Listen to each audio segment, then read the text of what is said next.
El varón se llama... ¿Cómo se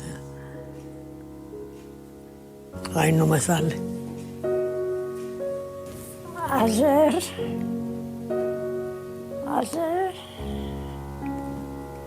Ni idea.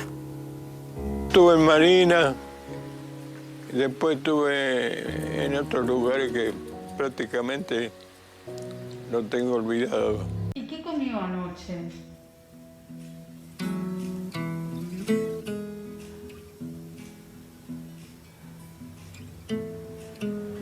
Anoche.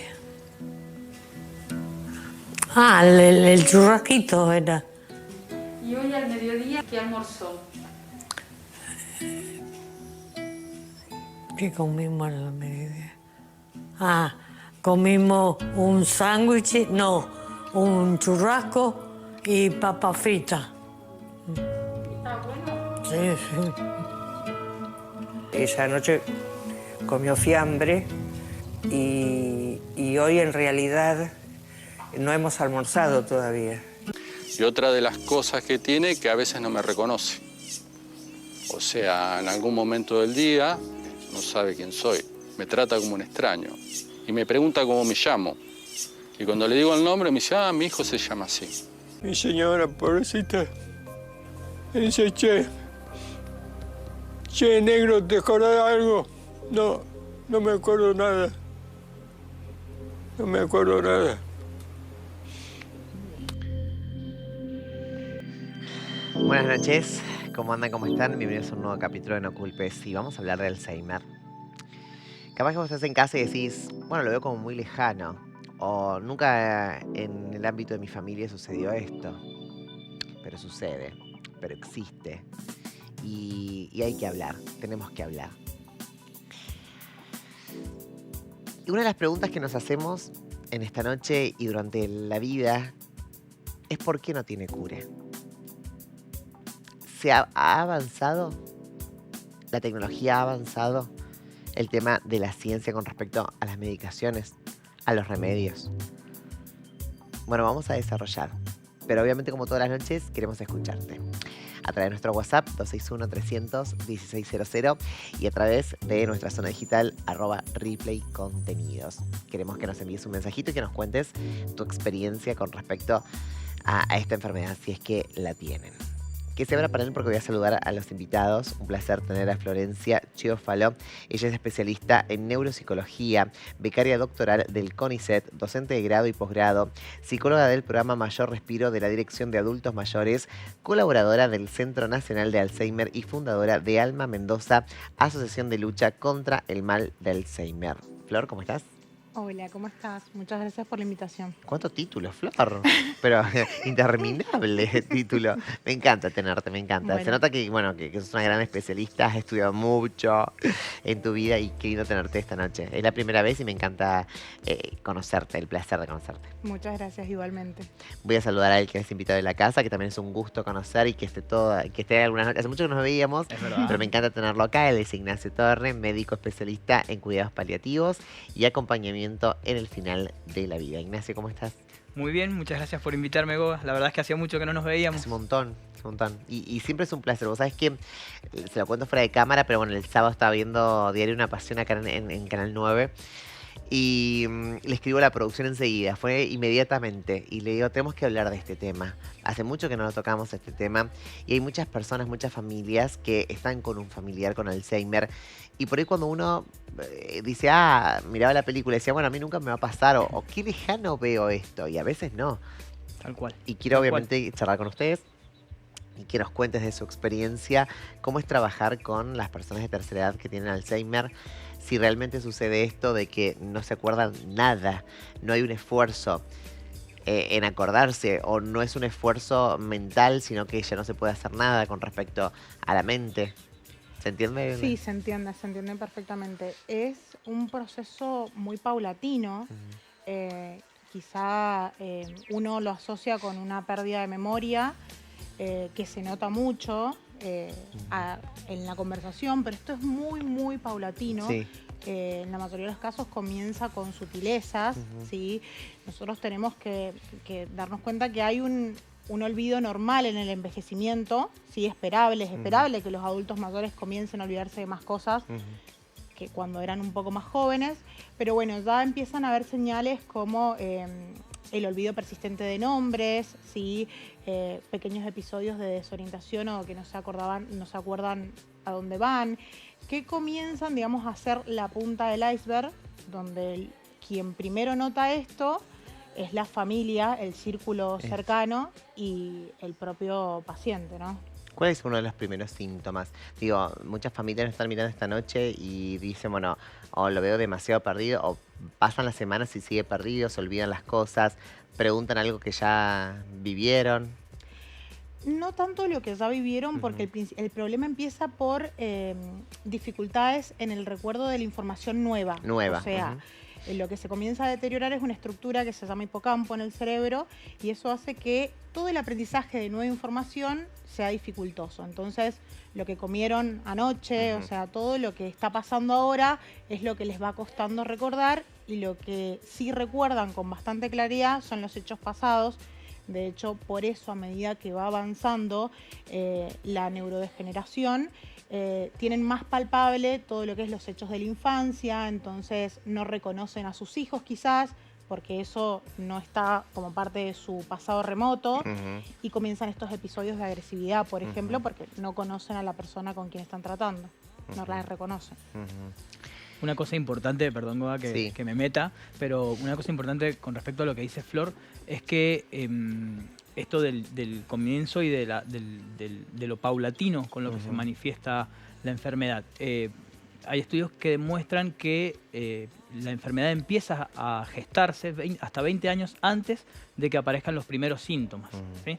Entonces, por eso a veces es dificultoso el hacer un primer diagnóstico, porque son estas sutilezas que uno a veces las va tomando como normales y en realidad son alteraciones que tienen que ver con este deterioro que genera la enfermedad. La enfermedad básicamente lo que hace es una degeneración del cerebro porque se van depositando unas proteínas que se llaman beta-amiloides que van lastimando, lesionando las neuronas y van haciendo que se mueran.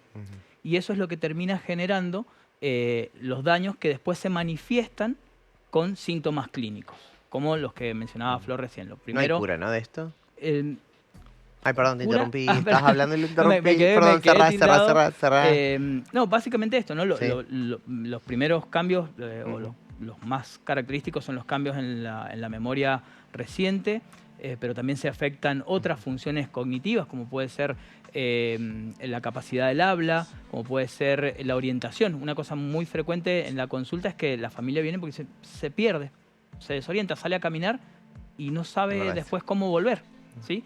Y esto es bastante característico.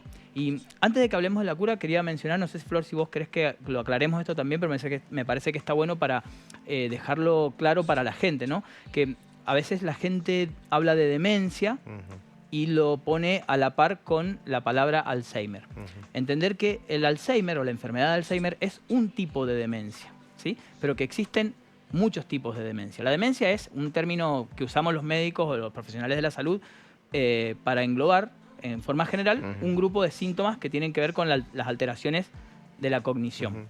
Y el Alzheimer es uno de los tipos, de hecho es el más frecuente dentro de las demencias, es el más frecuente. Pero existen otros tipos de demencia, la demencia por Parkinson, demencia por cuerpos de Lewy, frontotemporales. Hay un montón de otros tipos de demencia o trastornos mixtos que cursan cada una con alguna característica particular, ¿sí? Las características del Alzheimer, de la enfermedad de Alzheimer, dentro de las demencias, son estas que estaba mencionando Flor recién. Perfecto. Y una cosa muy, muy frecuente que a veces escuchamos a los médicos y medio que nos agarra como bronquita es cuando la gente habla de la demencia senil. La verdad es que el término demencia senil no existe, no es un término médico. En general, cuando la gente se refiere a demencia senil, lo que estamos hablando es de lo que se llama demencia vascular, que es un tipo especial de demencia que se da por afectación de los vasos en forma crónica, los vasos que irrigan el cerebro, ¿sí? Y no es demencia por Alzheimer, ¿sí? Es totalmente distinto. Sí, bueno, quería aclararlo como para que también tengamos esa base para poder charlar de este tema. Hoy vamos a hablar específicamente de Alzheimer, pero existen un gran rango de... Sí, varias situaciones de que pueden demencia. hacer que nos olvidemos de cosas, de Tal cual. situaciones, de Claro. momentos. Hay una edad donde uno dice, bueno, el Alzheimer puede tocarnos, digo, arriba de los 60, arriba de los 40. Sí, no sé si querés responder vos. Estamos hablando de un promedio de aparición. Esto puede variar en cada caso y es más, actualmente la variabilidad en el inicio y también en las conductas resultantes sintomáticas está variando mucho, pero en general hablamos de 65 años para arriba en donde se presenta. Hay Alzheimer que puede cursar de forma precoz, de 40 años aproximadamente, pero en general se puede representar sintomáticamente como alrededor de los 65 años. Bien. Sí. Y siempre la característica esencial es que comienza por esta pérdida de memoria reciente, porque de todas las zonas del cerebro que afecta particularmente en primera instancia al hipocampo, y luego la neurodegeneración va avanzando a otras zonas cerebrales. Bien, cuando uno habla de las edades, puede pasar que una persona de 40 años tenga Alzheimer. Sí, sí. De hecho, recientemente estuvimos con un caso de un paciente de 35 años totalmente atípico, en donde, bueno, se tuvo que hacer mucho diagnóstico diferencial porque al principio uno piensa, es una enfermedad neurodegenerativa. Bueno, se hacen estudios de neuroimagen y muchas veces no aparece nada en primera instancia tan palpable en las neuroimágenes, entonces, bueno, cuesta pensar que una persona de 35 años pudiera tener este tipo de enfermedad, pero bueno, después sí, una vez que va avanzando el trabajo con el diagnóstico, se determina que es así, es un caso particular, pero lo hemos visto. ¿Es genético esto de que, por ejemplo, mi papá o mi abuelo o mi bisabuelo tuvo Alzheimer, entonces es probable que yo tenga Alzheimer? A ver, yo siempre digo, todo lo que podemos ser está en nuestros genes, ¿sí? Pero la interacción con el contexto lo es todo, ¿sí? O sea, sí tiene una carga genética, pero hay factores protectores en nuestro contexto que pueden, de hecho, hoy en día el mayor trabajo con la enfermedad de Alzheimer es trabajar en factores protectores para generar lo que se llama reserva cognitiva, ¿sí? Y para generar una estimulación cerebral que produzca neuroplasticidad, lo que se habla. Entonces, de esta manera, si yo tengo ciertos hábitos protectores, como por ejemplo hacer deporte, estimular mi cerebro con lectura, por ejemplo, actividades académicas, es menos probable que aún teniendo familiares con la enfermedad se pueda presentar en mí, ¿sí? Bien, vamos a ver algunas escenas de Virgen de la Pasión, pero es tan real lo que le pasa a una persona con Alzheimer y sobre todo cuando es el amor de tu vida, ¿no? El que tiene, la persona que te va a acompañar. Vamos a una de las escenas, a ver. Ya pude recordar. Somos nosotros. Somos nosotros. Amor mío. Somos nosotros. No sabes cuánto te quiero. Oh, mi cielo. Oh, mi amor. Noah. Noah. Oh, cielo. Te amo. ¿Qué fue lo que me pasó? Nada. Solo te fuiste durante algún tiempo. ¿Cuánto tiempo nos queda? No estoy seguro. La última vez fueron menos de 5 minutos. Entiendo. Oye, traje a un viejo amigo.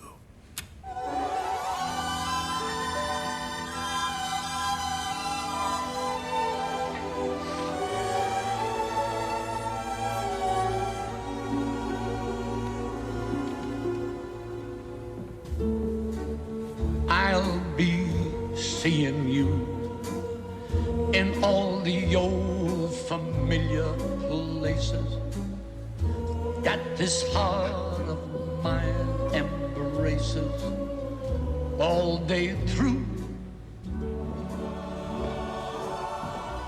In that small cafe. ¿Cómo están los niños? Ah, están bien. Estuvieron aquí hoy. El pequeño Noah, también Davani. Y están creciendo mucho. Dios mío. ¿Cómo vuela el tiempo?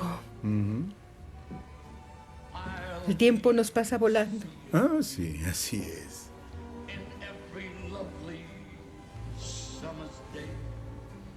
Por favor, diles que los amo. Se los diré. Y también que lo siento. Se los diré, cariño.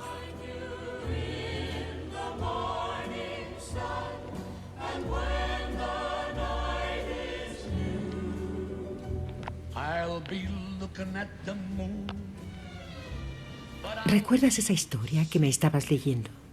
Sí.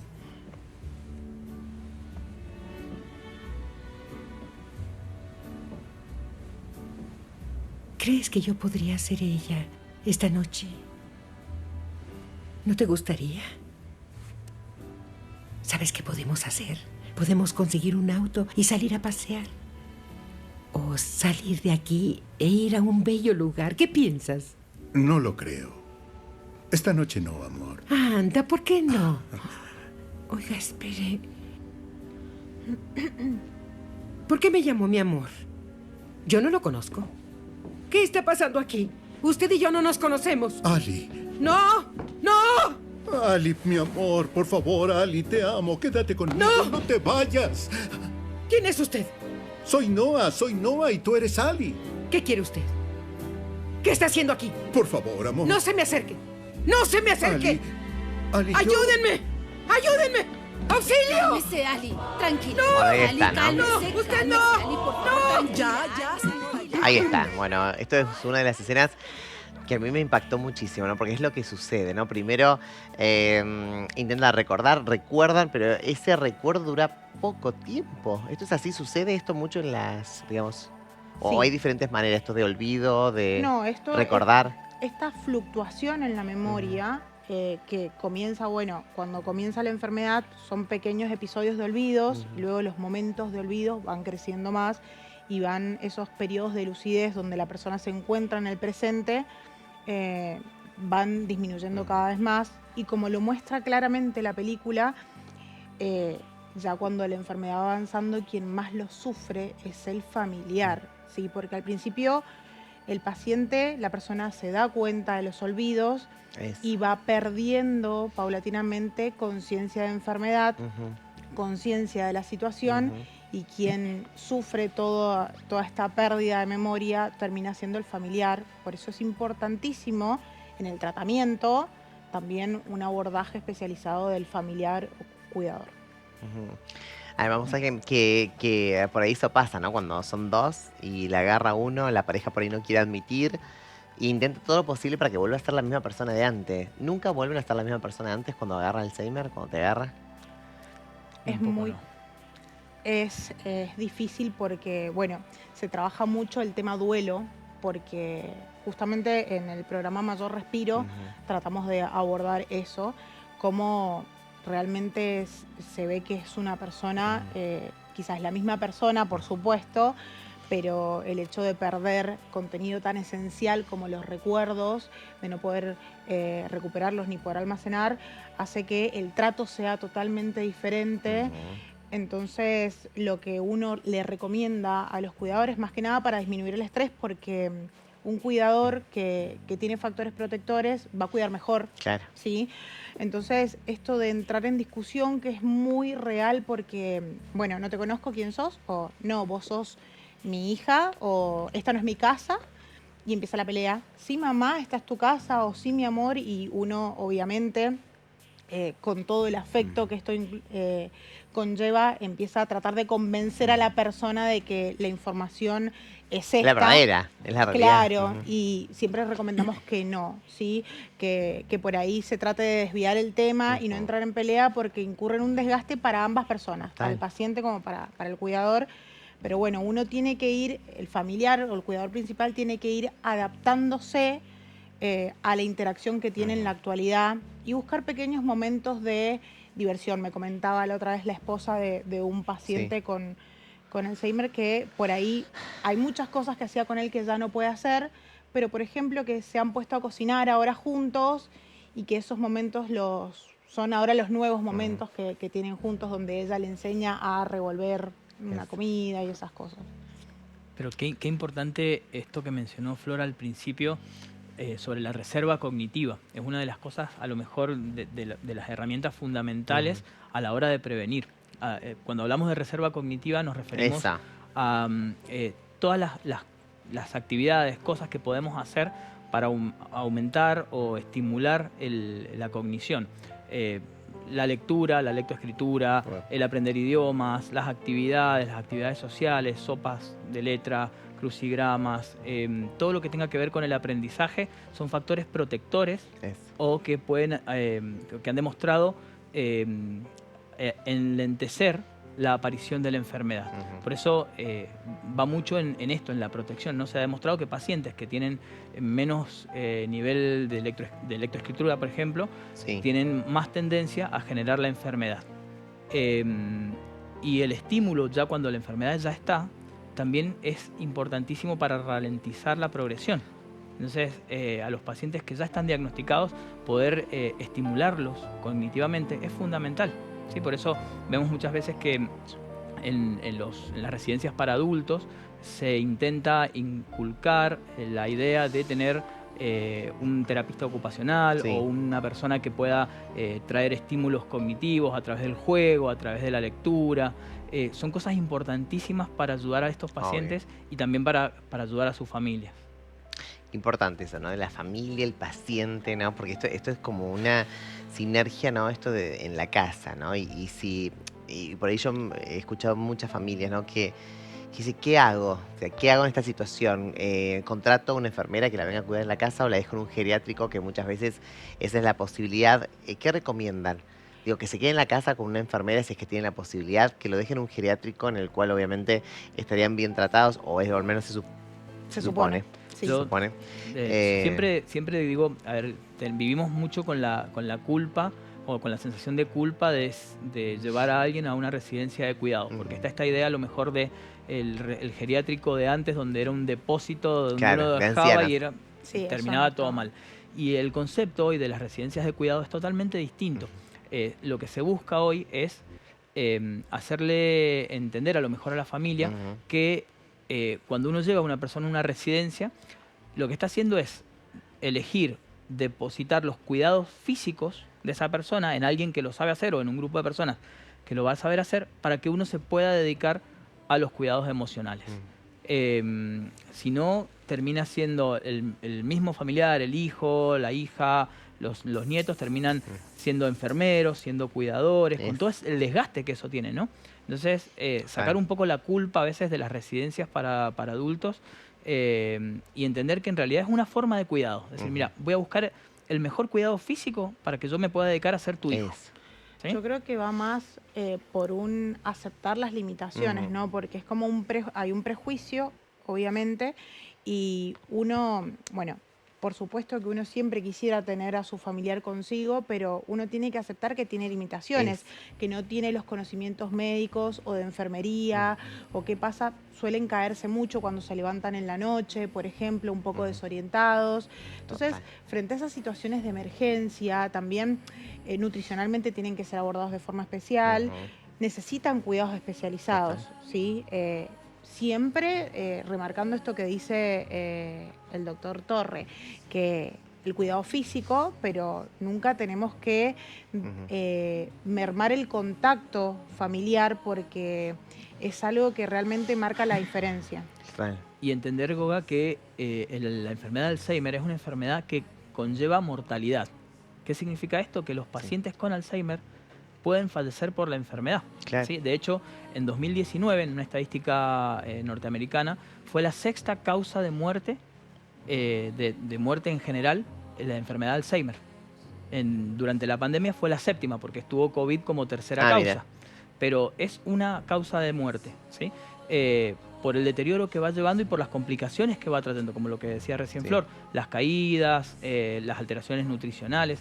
De hecho, hay una estadística, una estadística reciente que habla de que en promedio, ¿sí? No significa que sea exacto, pero en promedio, desde el diagnóstico, normalmente los pacientes tienen una sobrevida de hasta 8 años.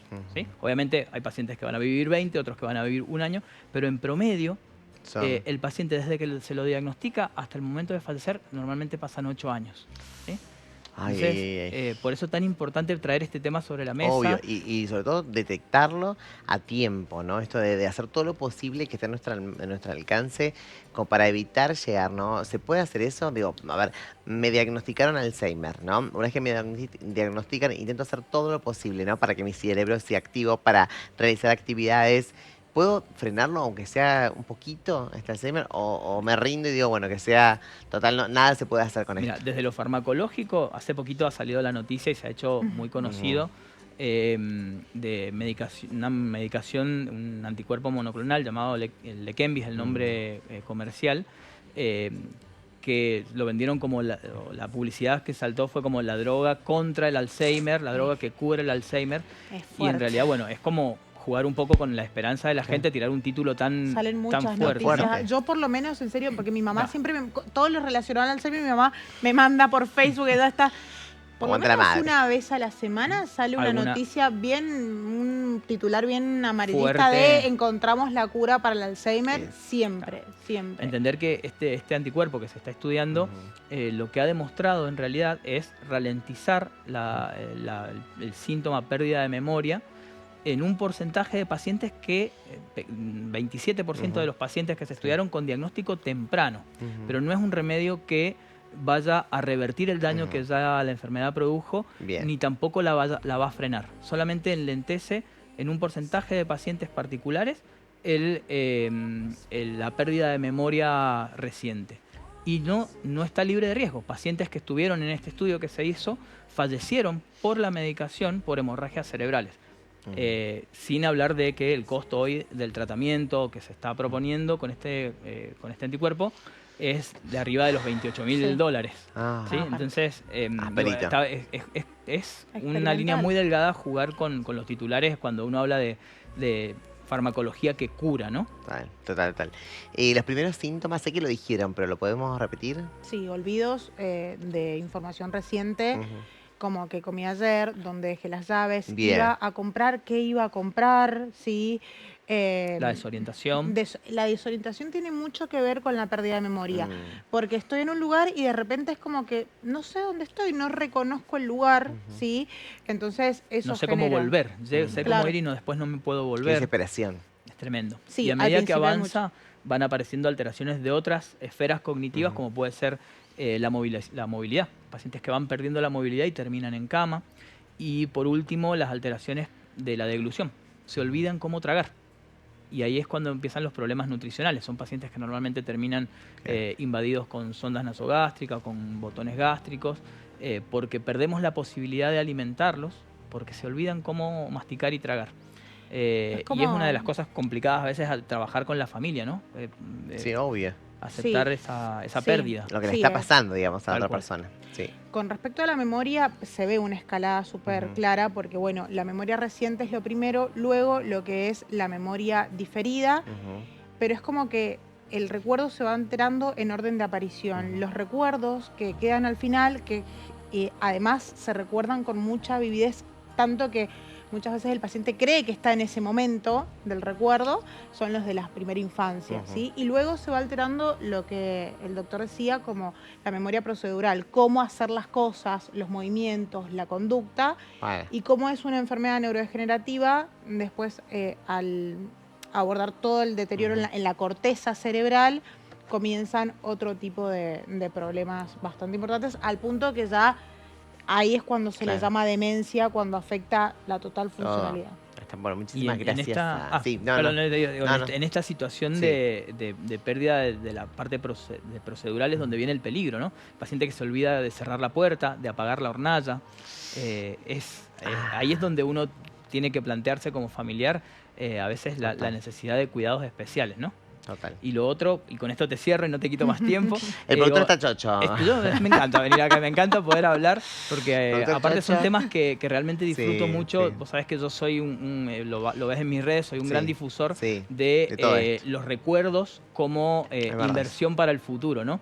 Digo, generar recuerdos lindos, recuerdos alegres durante la juventud, van a hacer que en la vejez yo tenga un tesoro guardado ahí del cual pueda abastecerme, ¿no? Entonces, en este tipo de enfermedades, hablando de que los recuerdos que prevalecen son los recuerdos viejos, los recuerdos primarios y demás, vemos muchas veces la diferencia entre el paciente que ha tenido una vida de joven muy fea, con golpes, con maltrato, con carencias, y son los pacientes que después sufren sus alucinaciones, sufren este tipo de recuerdos, y los pacientes que han tenido una vida a lo mejor más tranquila, de amor, de cuidado, de familiar, de entorno familiar alegre, y son los pacientes que cuando desarrollan la enfermedad, sus recuerdos, sus alucinaciones son totalmente distintas. Muchas veces uno los ve que están con una cara de felicidad en su mundo, pero con una cara de felicidad que digo, a veces ni siquiera hace falta medicar.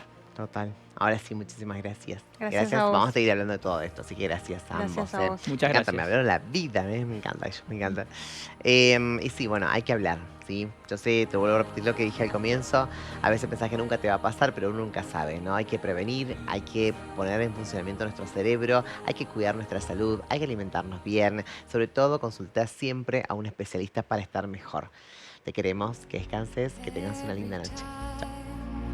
The rain comes down, close my eyes and listen.